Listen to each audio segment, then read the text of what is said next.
9. La cerbatana Robillard se rascó el mentón cuando vio aparecer a Wulfgar y a Morik, que se acercaban por la calle hacia la puerta del Cutlass. Deudermont seguía dentro, cosa que al hechicero y adivino no le hacía ninguna gracia, dada la actividad que había observado a la puerta de la taberna. Robillard había visto salir a un andrajoso individuo que luego le daba dinero a uno de los pilluelos que pululaban por allí, y cuyo papel en la vida del puerto conocía de sobra.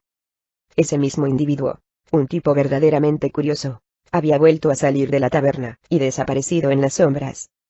Wulfgar apareció junto a un hombre bajo y atezado. A Robillard no lo sorprendió ver al mismo pilluelo de antes asomando ahora la cabeza por un callejón, a cierta distancia de la pareja, sin duda esperando su oportunidad para cumplir su parte del trato. Después de sopesar los hechos, y añadir una nueva dosis de sospecha justificada, Robillard se percató de la verdad. Entonces se volvió hacia la puerta, y entonó un simple encantamiento con el que la puerta se abrió de par en par. «Señor Micanti», gritó, y otro encantamiento se encargó de amplificar su voz. «Salga con un par de marineros, y alerten a los guardias de la ciudad», ordenó el mago. «Vayan deprisa al Cutlass, en la calle de la Media Luna». Con un gruñido, el hechicero invirtió su primer encantamiento, y cerró la puerta de golpe.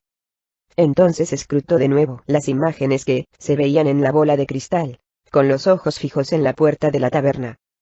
Miró dentro, y vio a Deudermont apoyado tranquilamente en la barra. Transcurrieron unos minutos sin novedad.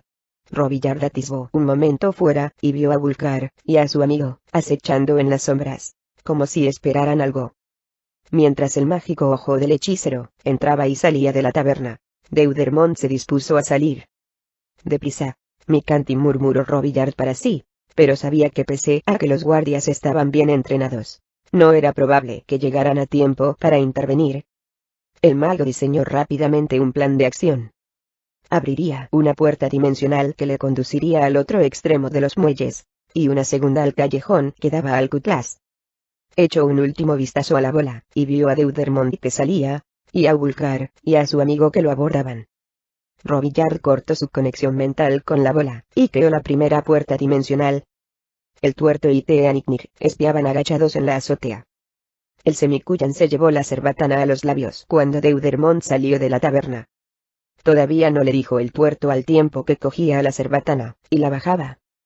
«Deja que hable con Wulfgar y con Morik, y que se acerque a mi piedra, que destruirá todas las protecciones mágicas que pueda llevar.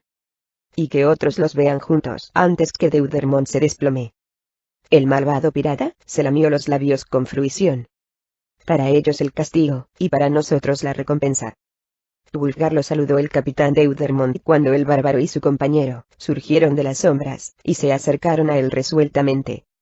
«Mis hombres me dijeron que fuiste al duende del mar».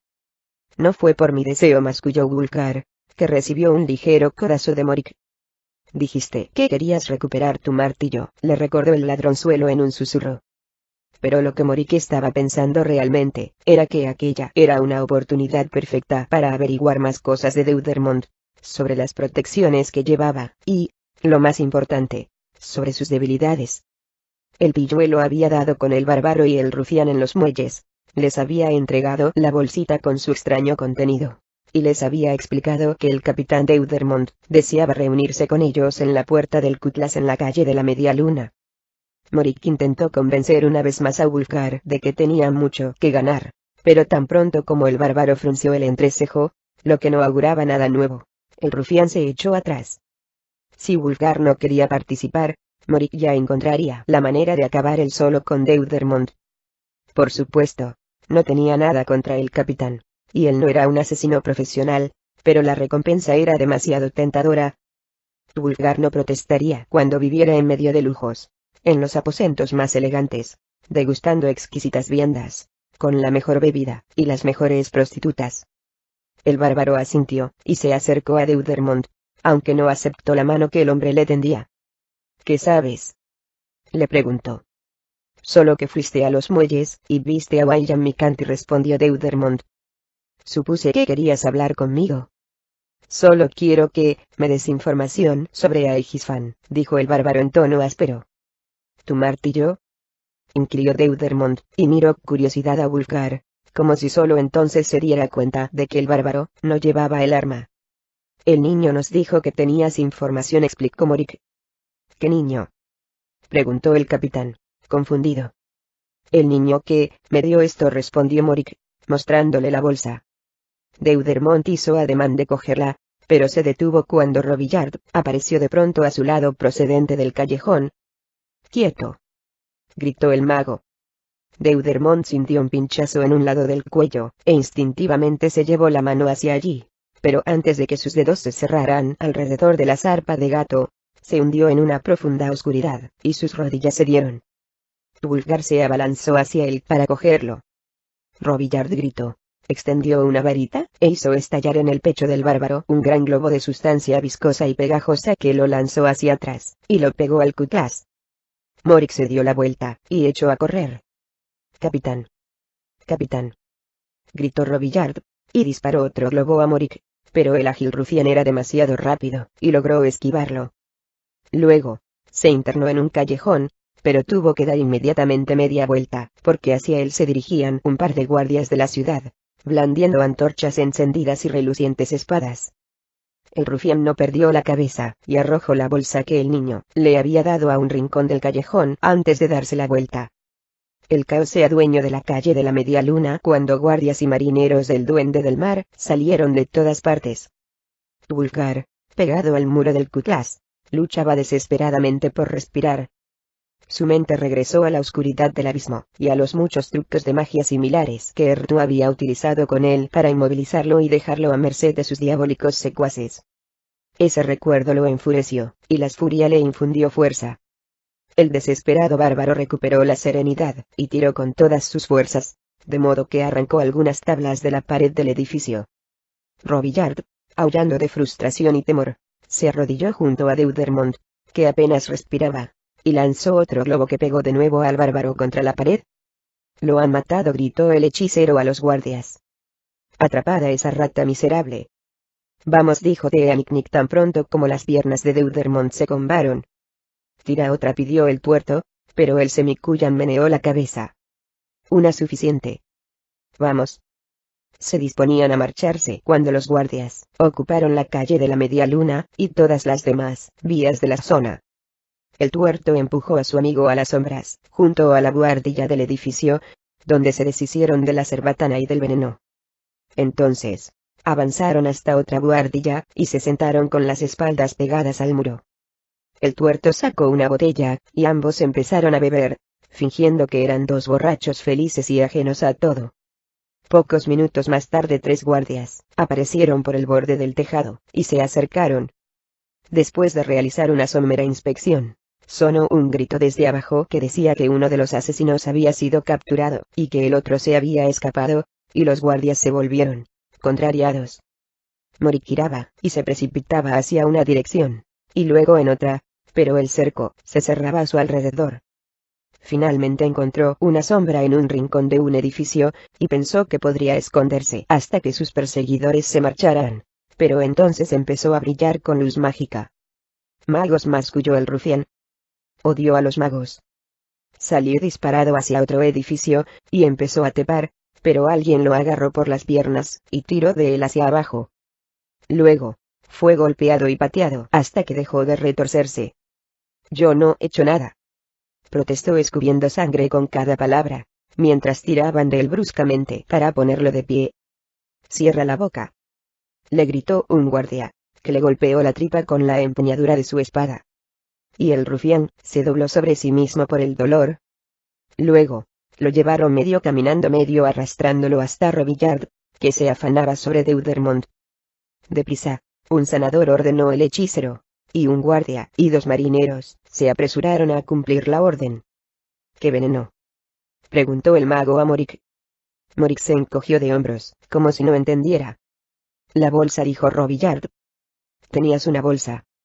«No tengo ninguna», empezó a decir Morik, pero se quedó sin aliento cuando el guardia que lo custodiaba volvió a pegarle en la tripa. «Volved sobre sus pasos», ordenó Robillard a los otros guardias.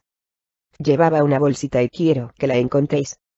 «¿Y qué pasa con ese?», preguntó uno de los guardias, señalando el montón de carne que era Wulfgar.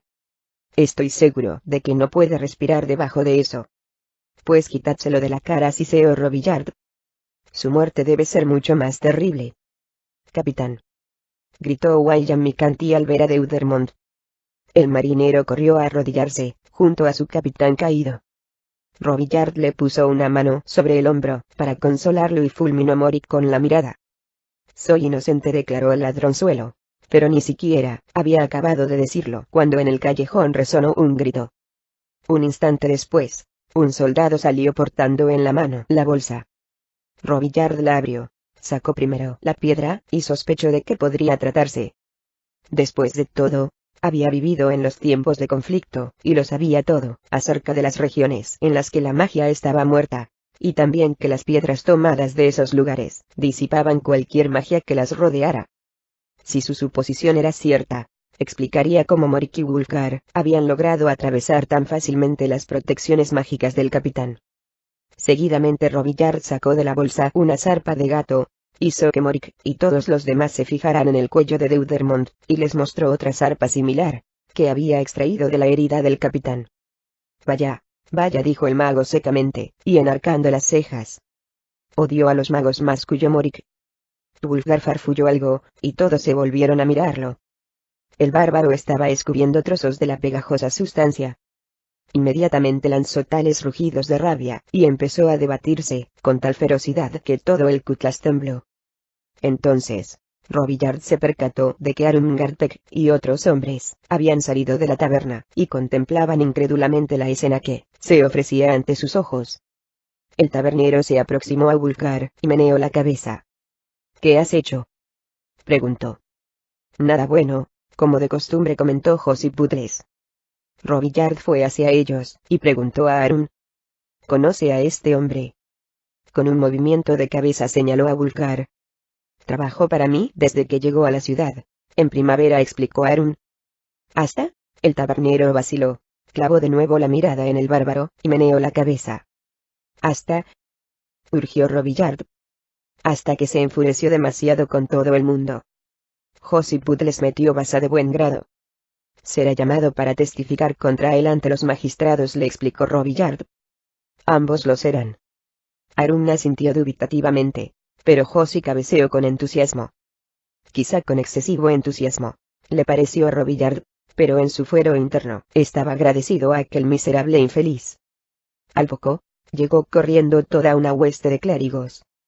Su número y la prisa que mostraban daban fe de la reputación de la que gozaba el gran cazador de piratas, el capitán Deudermont. En unos minutos el herido fue trasladado en una camilla. En una azotea vecina, el tuerto sonrió, y le pasó la botella vacía a Teanicnic. La cárcel de Luskan consistía en una serie de cuevas situadas junto al puerto, ventosas y embarradas, con paredes de piedras duras y melladas. Dentro reinaba una atmósfera tórrida y sofocante, pues los fuegos se mantenían continuamente encendidos. Allí donde el aire caliente chocaba con las aguas frías de la Costa de la Espada, que lamían los límites de las cuevas, surgían densos velos de vapor. Las pocas celdas se reservaban a prisioneros políticos que suponían una amenaza para las familias gobernantes, y también para comerciantes, que salían ganando si se convertían en mártires. Pero la mayoría de los prisioneros no duraban lo suficiente para ocupar una celda, ya que pronto eran víctimas de la macabra y veloz justicia que se impartía en la feria de los reos. Wulfgar y Moric se encontraban en una celda común de forma circular, sujetos a unos grilletes clavados en la pared, colgados dolorosamente de los brazos, a tanta altura que apenas tocaban el suelo con las puntas de los pies. Además de esa tortura, los estúpidos carceleros, feos y enormes matones, en su mayoría semiogros, recorrían lenta y metódicamente el complejo con espetones candentes en las manos.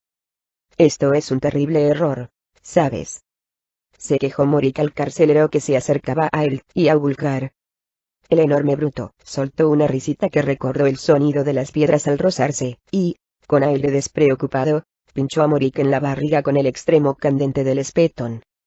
El ladrón brincó ágilmente a un lado, tirando con fuerza con su brazo encadenado, pero no se libró de recibir una quemadura en el costado.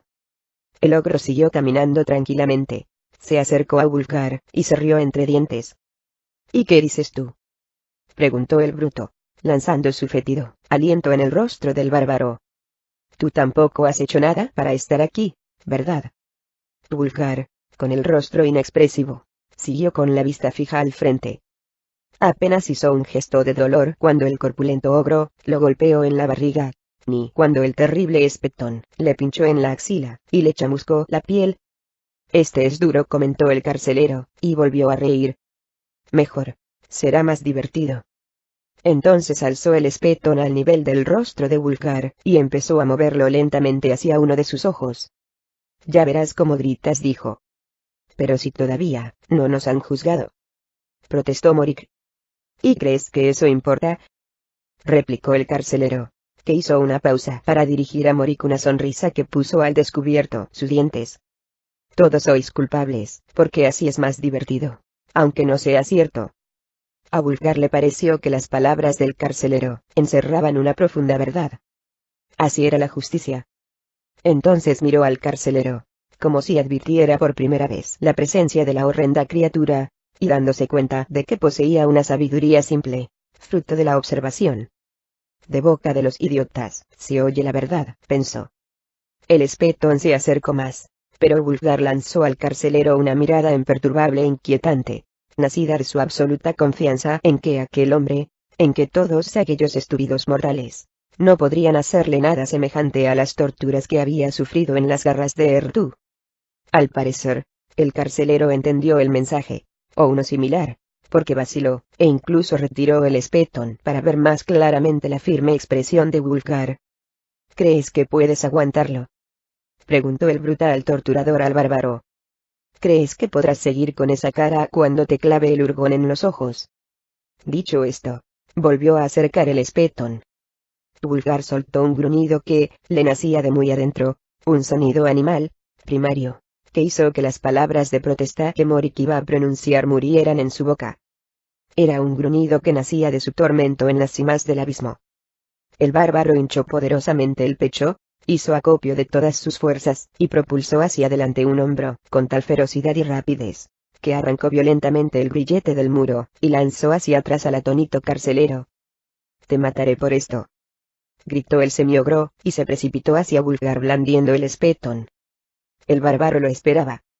Se volvió hasta quedar casi de cara a la pared y entonces hizo un movimiento con el brazo que tenía libre, y arrancó la cadena, el bloque de metal, y la piedra fijada a él, la cual golpeó al carcelero en la mano, y lo hizo soltar el urgón. El bruto fue lanzado de nuevo hacia atrás, y esta vez Wulfgar sí se volvió completamente hacia la pared, y subió por ella hasta colocar los pies a ambos lados del grillete que aún le sujetaba. «Derriba todas las paredes», lo animó Morik. El carcelero dio media vuelta, y echó a correr. Wulfgar gruñó de nuevo, y tiró con todas sus fuerzas, utilizando cada uno de los músculos de su poderoso cuerpo. Aquel grillete estaba más sujeto que el primero y clavado en una piedra más sólida, pero con tanto vigor tiró Wulfgar que un eslabón de la pesada cadena empezó a soltarse. «Sigue tirando», gritó Morik. Wulfgar así lo hizo y salió, despedido dando una vuelta de campana. Se tambaleó hacia atrás, ileso, pero entonces sufrió un ataque de angustia mucho peor que cualquier tortura que el sádico carcelero pudiera infligirle.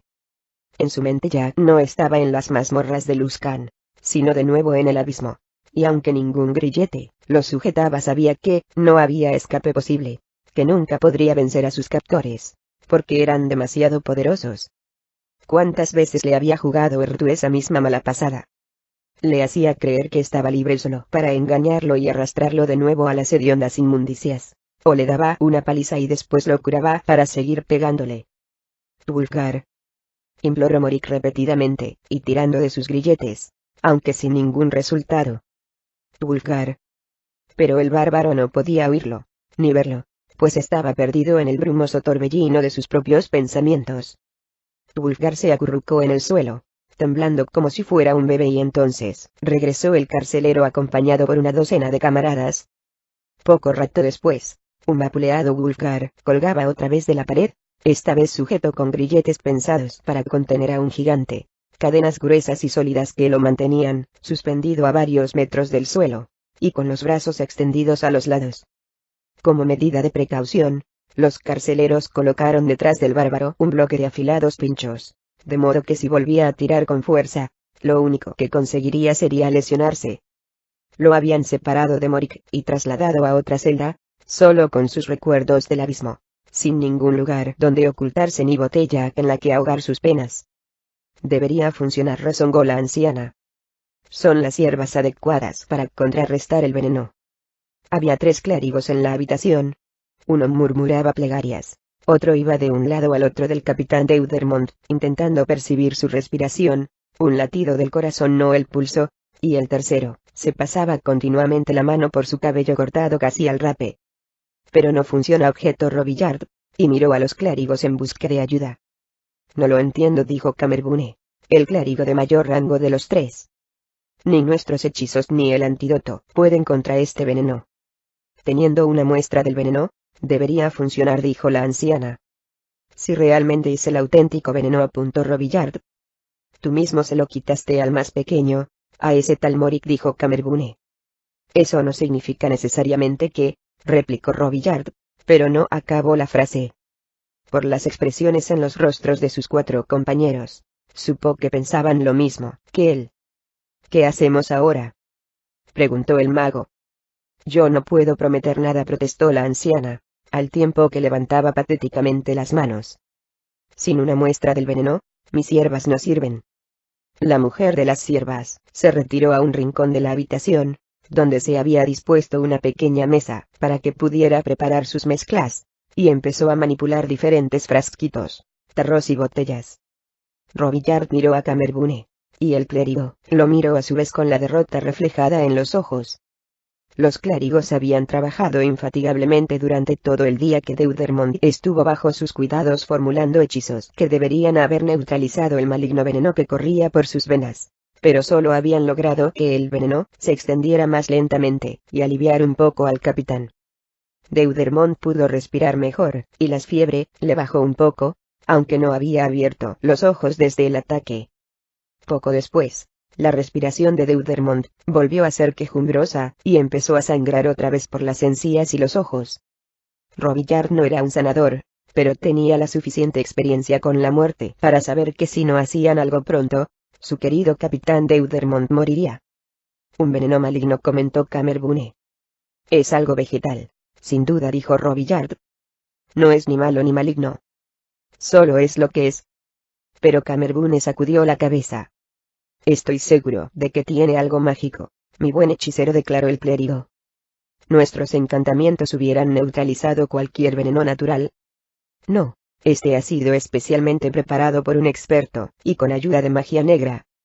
¿Y qué podemos hacer?, inquirió el mago.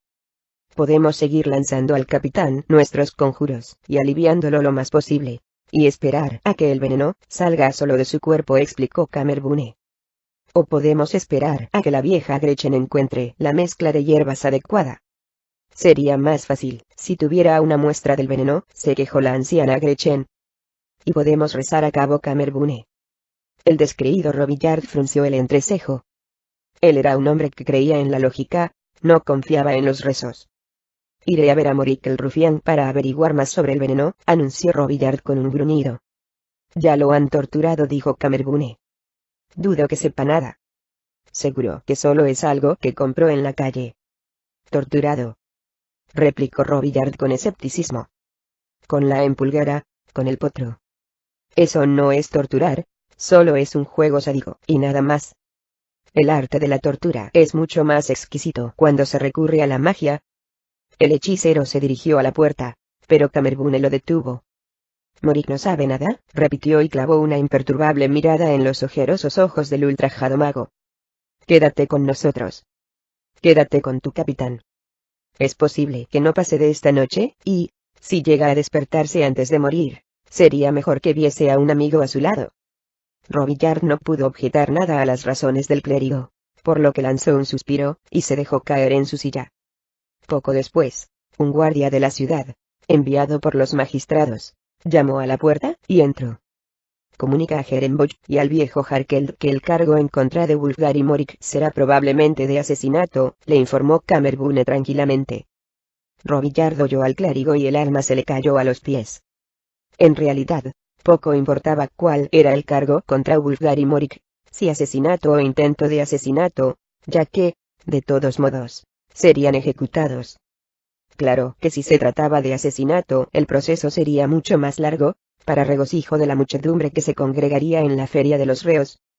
Pero si su querido capitán no sobrevivía, verlos morir no le causaría ninguna satisfacción. Robillard apoyó la cabeza en las manos, pensando de nuevo que debería ir a ver a Morik y castigarlo con uno de sus hechizos, hasta que se derrumbara y revelara el tipo de veneno que había utilizado. Sin embargo, Robillard sabía que Camerbune tenía razón, porque comprendía la mentalidad de los delincuentes como Morik el rufián. Ciertamente, Morik no había preparado el veneno, sino que se había limitado a pagar una bonita suma por él. El hechicero levantó la cabeza de las manos, con el brillo de una idea en la mirada.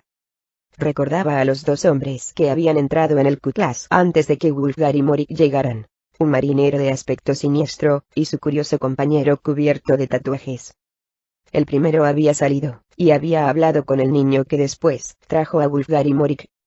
También recordó al salto de dama, zarpando a todo trapo de Luskan. ¿Acaso Morik y Wulfgar habían cambiado el maravilloso martillo por el veneno para matar a Deudermont? Robillard se levantó de la silla de un salto, sin saber muy bien por dónde empezar, aunque seguro de que estaba tras la pista. Alguien, aquella pareja que había señalado la llegada de Deudermont, el pilluelo al que habían pagado para ir a buscar a Wulfgar y a Morik, o alguien a bordo del salto de dama, conocía el secreto del veneno. Robillard echó otro vistazo a su pobre y sucio capitán, que estaba a un paso de la muerte, y salió en tromba de la habitación decidido a obtener respuestas.